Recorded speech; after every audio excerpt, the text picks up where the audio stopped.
bem-vindos a mais um episódio do Hoje em Dia Pode, um podcast dedicado a pacientes com esclerose múltipla. Meu nome é Jéssica Vaz de Mello, eu sou médica neurologista especialista em esclerose múltipla. E meu nome é Davi Queiroz, também neurologista especialista em esclerose múltipla. E o episódio de hoje é um pouquinho diferente, que a gente resolveu responder algumas perguntas que os pacientes fizeram no nosso Instagram, no Instagram do Núcleo de Neuroimunologia, com dúvidas que muitas vezes pertencem também a outros pacientes e que não conseguem ter um acesso para responder, né? E dúvidas muitas vezes até difíceis, né? Que a gente teve que parar e estudar bem, né? Com certeza, Davi. A gente tentou selecionar algumas, né? Claro que a gente não consegue responder todas, mas a gente viu também que, né, se tiver mais perguntas ainda assim, a gente pode depois até fazer um novo episódio para tentar esclarecer melhor. Exato, exatamente. Bom, vamos mostrar aqui qual que é a primeira pergunta. Jéssica, qual é o melhor remédio para tratar a esclerose múltipla? Essa pergunta, a gente já começou com uma pergunta bem difícil, né, Davi? Porque a gente, hoje, se a gente for ver, se a gente não tem um remédio que a gente fala assim, esse medicamento é o melhor de todos. A gente sabe que às vezes um remédio que a gente considera muito bom para um paciente, às vezes não vai ser o melhor para outro paciente. Então hoje a gente não tem um medicamento assim, esse é o melhor de todos que a gente tenta buscar, mas a gente sempre tenta fazer o que a gente conversa do tratamento individualizado, que é ver as necessidades do paciente, qual que se adequa melhor à rotina, porque a gente sabe que tem remédio que é oral, tem remédio que é na veia, tem remédio que é subcutâneo. Então, assim, na minha opinião, não tem o melhor de todos. Existem medicamentos que eu considero que são melhores do que outros, em termos de eficácia, principalmente. Mas, na minha opinião, a gente não tem assim, um remédio que dá para ganhar um prêmio. O que você acha, É uma Davi? resposta pronta, né? Eu acho que é muito o que a gente fala, né, com os pacientes no ambulatório, que inclusive em relação a protocolos, né? Existe um protocolo que direciona o que deveria, né, a nível de saúde pública ser seguido, seja pelo plano, seja no SUS, mas que a gente tem que ao máximo tentar individualizar, como você disse. Eu acho que isso da rotina do paciente, né, porque o paciente ele tem que fazer o tratamento, mas o tratamento não pode interferir tanto no dia a dia. Então, se é uma pessoa que viaja muito, se é uma pessoa que tem uma disponibilidade maior dentro daquela cidade, então pode fazer uma infusão mensal ou melhor semestral, isso tudo a gente coloca na conta.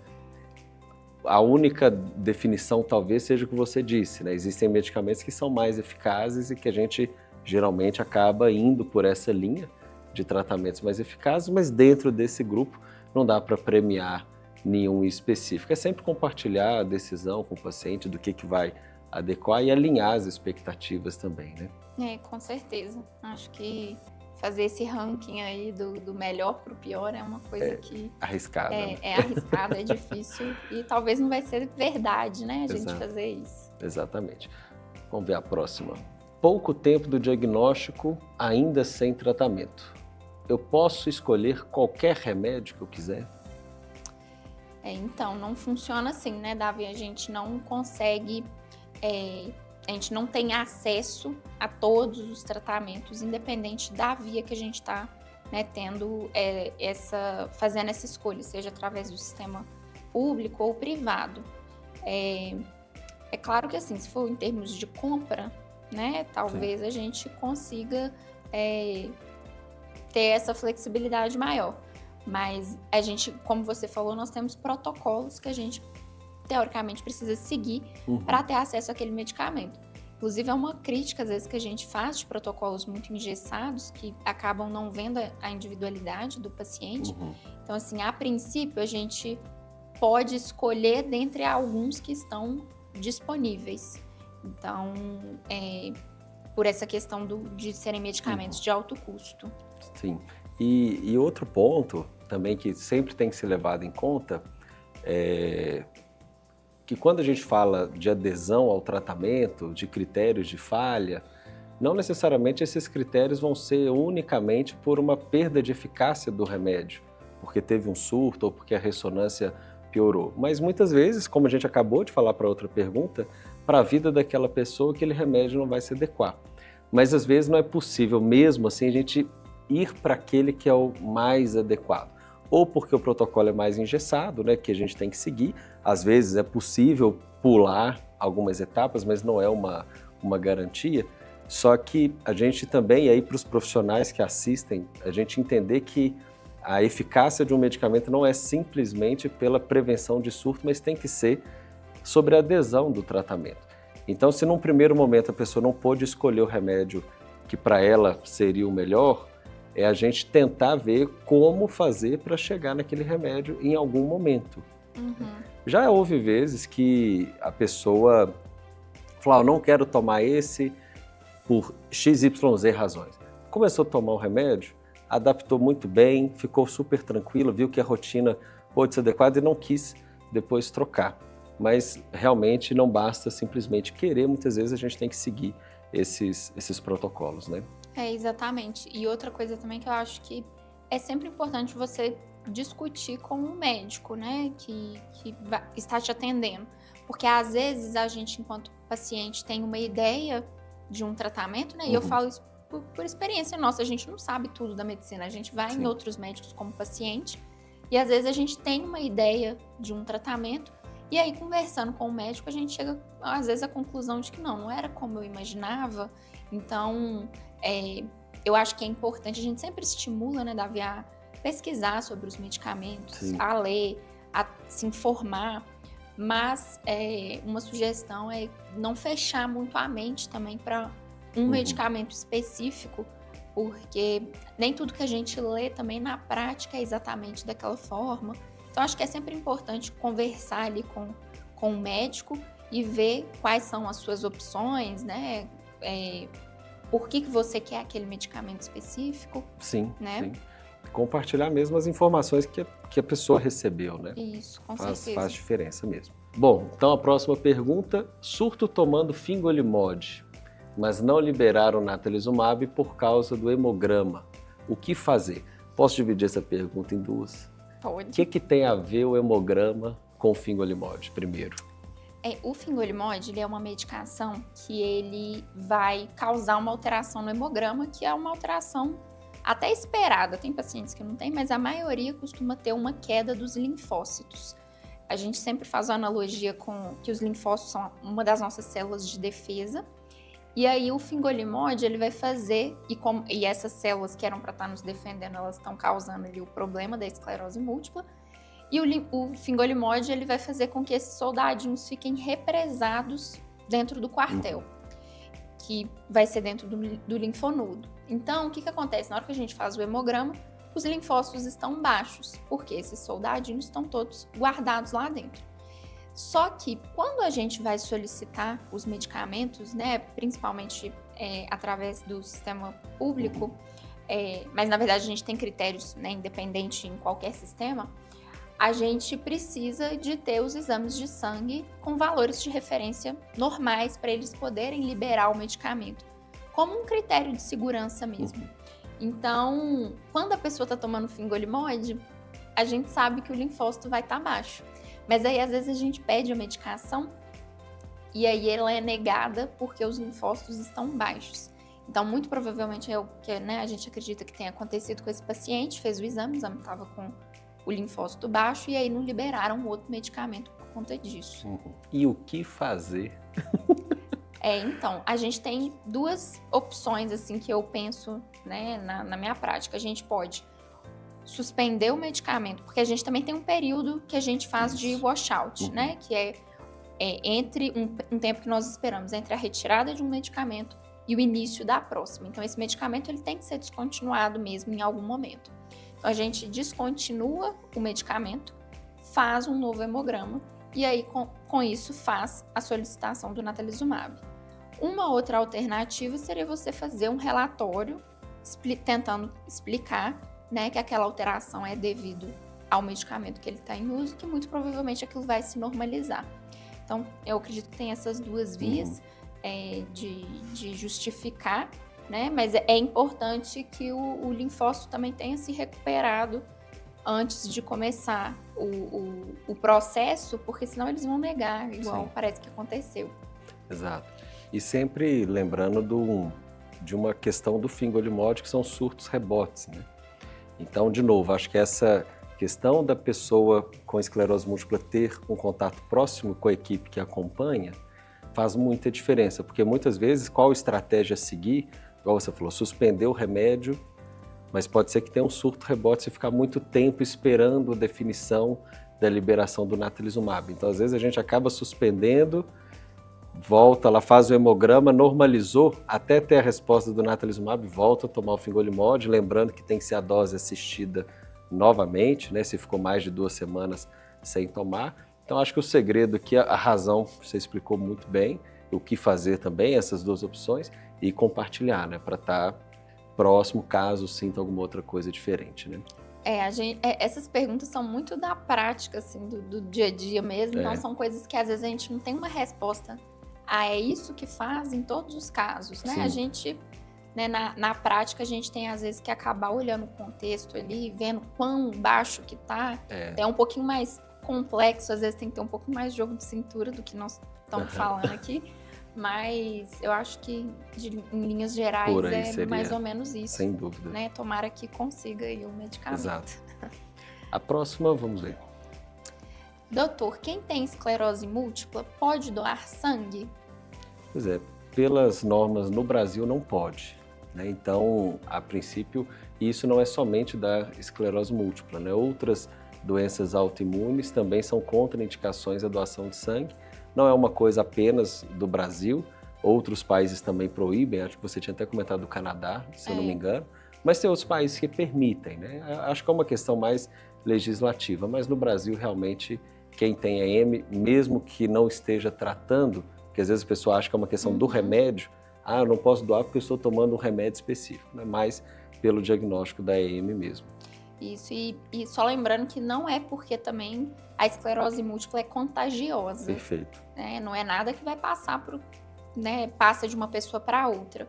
Mas, por esses critérios, né, que são estabelecidos pela nossa legislação, os pacientes, né, eles ficam vedados aí de doar sangue, como outras doenças autoimunes, né, da tireoide, né, outras condições. Então, não, nesse caso, o paciente ele fica limitado. Nossa, mas que bom que você trouxe isso, né? Porque eu acho que a gente luta tanto contra alguns estigmas que surgem, né? E apesar de parecer uma frase bizarra e antiga, né? De você falar que esclerose múltipla é contagiosa, muitas vezes a pessoa realmente pode entender de forma errada que não pode doar sangue porque poderia passar esclerose múltipla para outra pessoa, né? Realmente foi um ótimo ponto. Vamos para a próxima.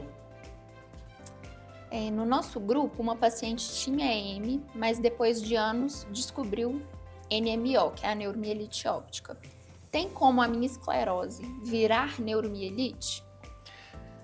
Bom, acho que a gente discutiu isso bem naquele episódio do Março Verde sobre a história da neuromielite óptica, que é uma doença muito recente.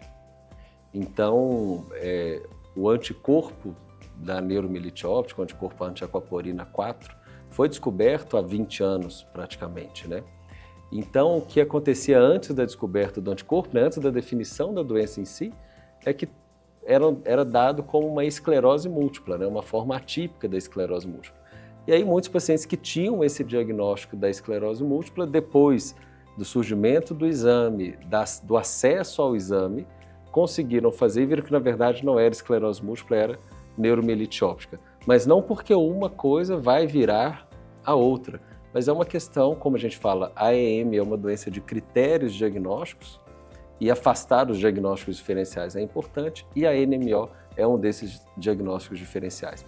Muito provavelmente essa paciente do grupo, ela tinha NMO, que manifesta com sintomas parecidos com da EM, neurite óptica, a mielite, né, que é a inflamação da medula, e que num primeiro momento parecia esclerose múltipla mesmo e possivelmente a forma como evoluiu, seja pelo diagnóstico do anticorpo ou então a forma de apresentação na ressonância indicou mais ser neuromielite óptica. Então, a princípio, a esclerose virar neuromielite óptica não é algo que a gente espera, né, como um processo evolutivo da doença. Perfeito, Davi. Provavelmente é o que você falou mesmo. Na verdade, não era esclerose múltipla, por algum motivo não fez o exame, né? Às vezes até pelo tempo, igual você falou, era uma época que não se fazia. Então, essa é uma preocupação que realmente não precisa ter, né? A esclerose, ela não vira neuromielite não vira esclerose. Então, são doenças distintas que não transitam ali. E claro, apesar de ter as NMOs que não são associadas a algum anticorpo, né, que a gente chama de NMO soro negativa, essa é uma das razões por que a gente sempre pede aquele tanto de exame de sangue antes de dar o diagnóstico da esclerose múltipla, que é afastar esses diagnósticos diferenciais, né? Bom, vamos para a próxima então.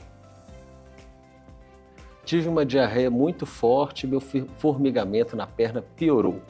2 anos já sem surto. Devo me preocupar? Essa pode ser uma situação que a gente pode estar diante de um pseudosurto, que a gente chama, né? Porque, o formigamento piorou diante de um quadro novo ali de diarreia, que não tinha antes.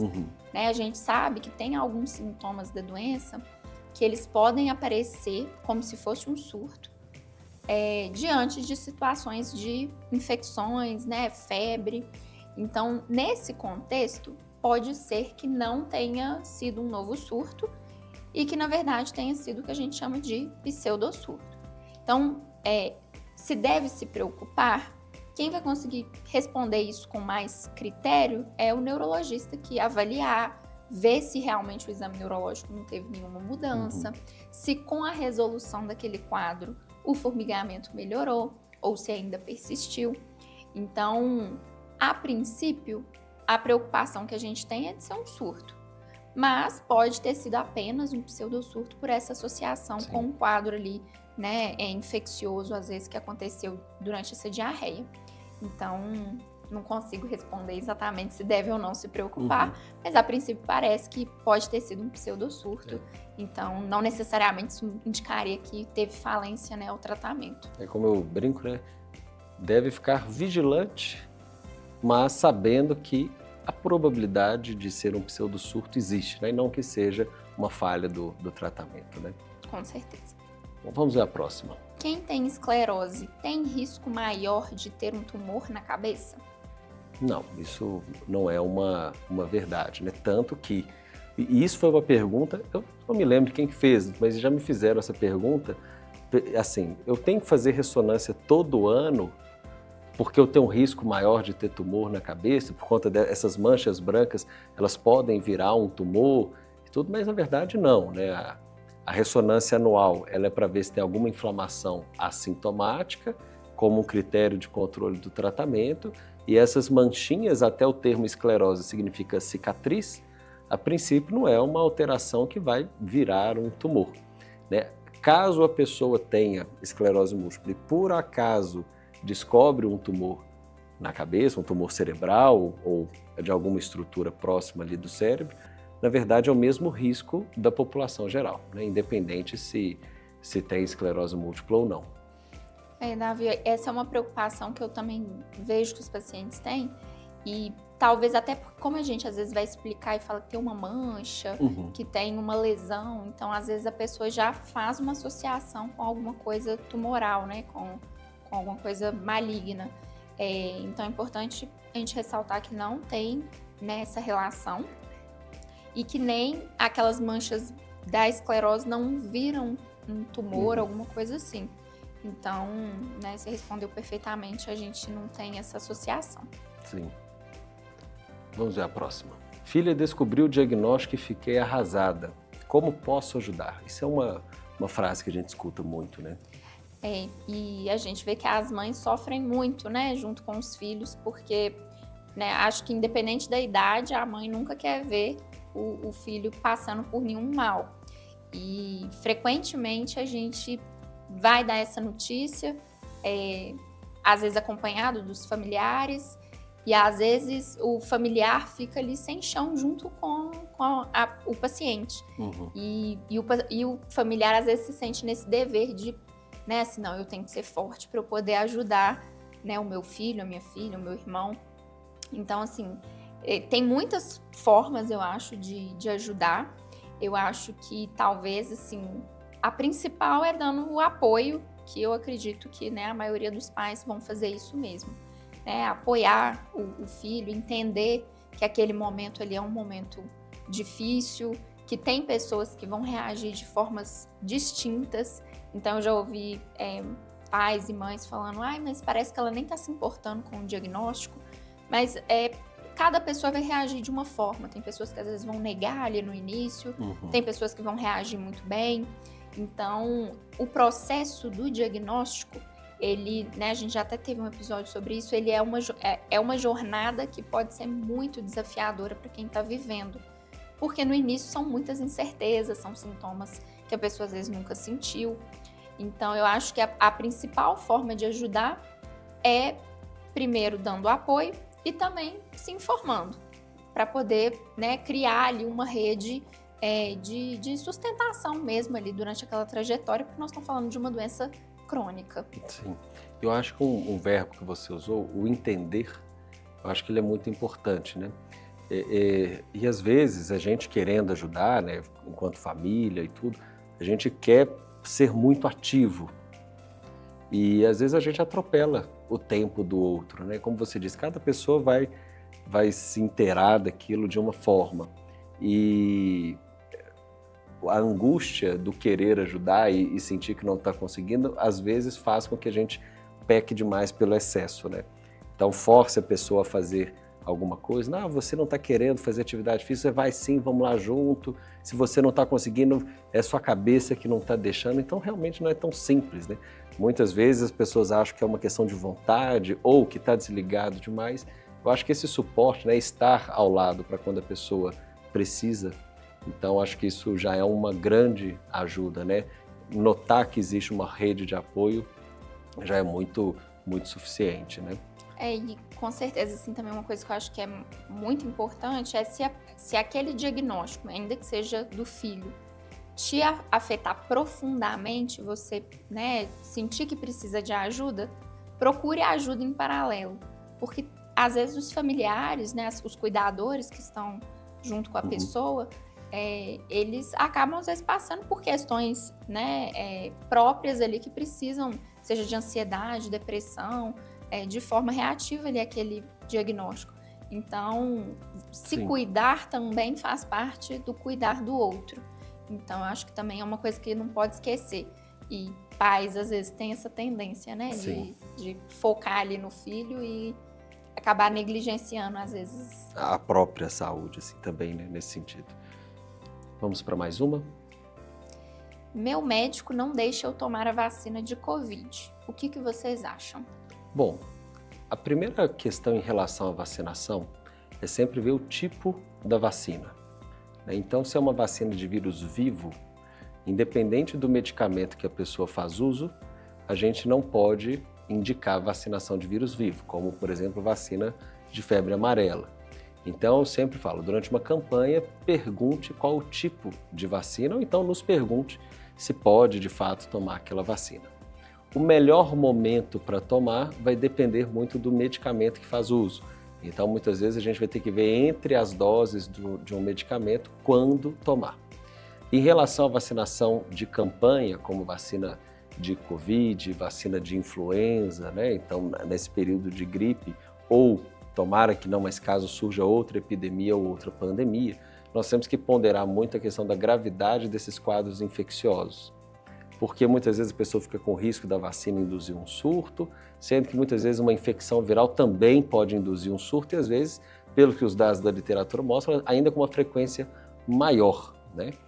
Eu acho que deveria primeiro entender o motivo de não indicar a vacina, né? Às vezes, individualizando sempre o tratamento, para essa pessoa pode ser que por alguma razão não seja indicado. Mas de forma geral, não há uma contraindicação, a não ser que seja uma vacina de vírus vivo, né? Às vezes a gente fica até repetitivo, né, Davi, que cada caso é um caso. Então, é difícil a gente também falar assim, não, seu médico tá certo ou ele tá errado, porque não existe uma resposta certa ou errada. Nós estamos falando, igual você falou, da pandemia. Na pandemia, a gente indicou vacinar, porque a vacinação, ela, né, para a maioria dos pacientes, porque a infecção era muito grave. Então, a vacinação salvaria muitas vidas, inclusive de quem tem esclerose múltipla. Sim. Mas por que esse médico está falando que não pode tomar? Você já teve um surto com alguma vacina específica? Teve alguma reação mais grave? Né? A gente tem que entender por que está tendo essa proibição. Pode ser que tenha realmente um motivo, mas é válido a gente lembrar que isso não é uma recomendação geral. Quem tem esclerose múltipla não pode tomar essa vacina nunca. Igual você falou, a gente tem as vacinas de vírus vivo que a gente tem, que a gente não faz durante o tratamento. Então, tem essas, mas assim, de uma forma geral, tem que olhar o contexto. Tem que ver como que, né, em qual contexto que esse médico contraindicou a vacina, pra gente falar se tá certo ou se tá, né, errado. Exato. E em medicina, às vezes, tem pontos de vista diferentes também. Sim. Então... Sim. Bom, vamos para a última. Tem como eu ter esclerose e neuromielite? Minha neurite foi muito grave, mas falaram que é da esclerose. Parece aquela pergunta, mas é um pouco diferente. Né? Parece a pergunta de virar, mas é um pouquinho diferente. Eu entendi que ela está falando que você tem como ter as duas doenças ao mesmo tempo, Exato. né? Assim, eu tenho esclerose e a neuromielite. E não, a gente ou tem esclerose múltipla ou chega no diagnóstico de neuromielite óptica. Só que é interessante porque talvez surgiu essa dúvida de ser uma ou outra ou as duas, porque a inflamação do nervo óptico, que foi a neurite que ela teve, foi muito grave. E aí a gente sabe que na neuromielite óptica, a neurite ela costuma ser mais grave do que a gente observa às vezes nos pacientes com esclerose múltipla. Mas é sempre uma coisa que, né, eu falo até para outros profissionais que às vezes não trabalham tanto com a doença, é que uma coisa não é determinante. Então, pacientes com esclerose múltipla podem sim ter perdas visuais por uma neurite muito grave, mas ser da esclerose múltipla mesmo. A gente acaba sempre nesses casos reforçando a importância de investigar a neuromielite, mas não impede que o paciente com EM tenha uma forma mais grave de apresentação. Não é o mais comum, felizmente, mas ter as duas doenças não acontece. Perfeito. Para você que nos acompanhou até aqui, muito obrigado. Espero que tenham gostado desse formato. E se tiverem gostado mesmo, deixa aqui nos comentários. Não esqueça de curtir esse vídeo e seguir a nossa página. Nos vemos na próxima.